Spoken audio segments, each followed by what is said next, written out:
സദൃശവാക്യങ്ങൾ 17-ാം അധ്യായം 1 മുതൽ 28 വരെയുള്ള വാക്യങ്ങൾ. കലഹത്തോടുകൂടി ഒരു വീട് നിറയെ യാഗഭോജനത്തിലും സ്വസ്ഥതയോടുകൂടി ഒരു കഷ്ണം ഉണങ്ങിയ അപ്പവും ഏറ്റവും നല്ലത്. നാണം കെട്ട മകന്റെ മേൽ ബുദ്ധിമാനായ ദാസൻ കർത്തൃത്വം നടത്തും.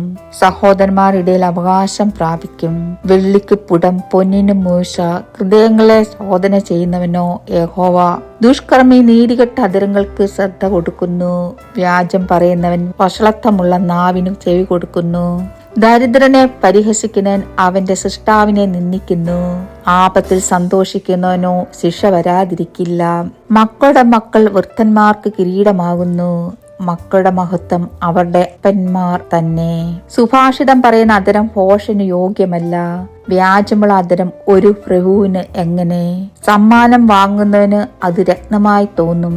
അത് ചെല്ലുന്നിടത്തൊക്കെയും കാര്യം സാധിക്കും. സ്നേഹം തേടുന്നവൻ ലംഘനം മറച്ചു വെക്കുന്നു. കാര്യം പാട്ടാക്കുന്നവനോ മിത്രങ്ങളെ ഭേദിപ്പിക്കുന്നു. ഭോഷന് 100 അടിക്കുന്നതിനേക്കാൾ ബുദ്ധിമാനെ ഒന്നു ശാസിക്കുന്നത് അധികം ഫലിക്കും. മത്സരക്കാരൻ ദോഷം മാത്രം അന്വേഷിക്കുന്നു. ക്രൂരനായ ഒരു ദൂതനെ അവന്റെ നേരെ അയക്കും. മൂടനെ അവന്റെ ഭോഷത്തിൽ എതിരിടുന്നതിനേക്കാൾ കുട്ടികൾ കാണാതെ പോയ കരടിയെ എതിരിടുന്നത് ഭേദം. ഒരുത്തൻ നന്മയ്ക്ക് പകരം തിന്മ ചെയ്യുന്നുവെങ്കിൽ അവന്റെ ഭവനത്തെ തിന്മ വിട്ടുമാറുകയില്ല. കലഹത്തിന്റെ ആരംഭം മടവെട്ടി വെള്ളം വിടുന്നത് പോലെ. ആകിയാൽ കലഹമാകും മുമ്പേ തർക്കം നിർത്തിക്കളയുക. ദുഷ്ടനെ നീതീകരിക്കുന്നവനും നീതിമാനെ കുറ്റം വിധിക്കുന്നവനും രണ്ടുപേരും യഹോവയ്ക്ക് വെറുപ്പ്. മൂടനെ ബുദ്ധിയില്ലാതിരിക്കെ ജ്ഞാനം സമ്പാദിപ്പാൻ അവന്റെ കയ്യിൽ ദ്രവ്യമെന്തിന്? സ്നേഹിതൻ എല്ലാ കാലത്തും സ്നേഹിക്കുന്നു. അനർത്ഥകാലത്ത് അവൻ സഹോദരനായി തീരുന്നു. ബുദ്ധിഹീനനായ മനുഷ്യൻ കൈയടിച്ച് കൂട്ടുകാരന് വേണ്ടി ജാമ്യം നിൽക്കുന്നു. കലഹപ്രിയൻ ലംഘനപ്രിയനാകുന്നു. പടിവാതിൽ പൊക്കത്തിൽ പണിയുന്നവൻ ഇടിവിച്ചിക്കുന്നു. വക്രഹൃദയമുള്ളവൻ നന്മ കാണുകയില്ല. വികട നാവുള്ളവൻ ആപത്തിൽ അകപ്പെടും. ഭോഷനെ ജനിപ്പിച്ചവന് അത് ഖേദകാരണമാകും. മൂടന്റെ അപ്പന് സന്തോഷമുണ്ടാകുകയില്ല.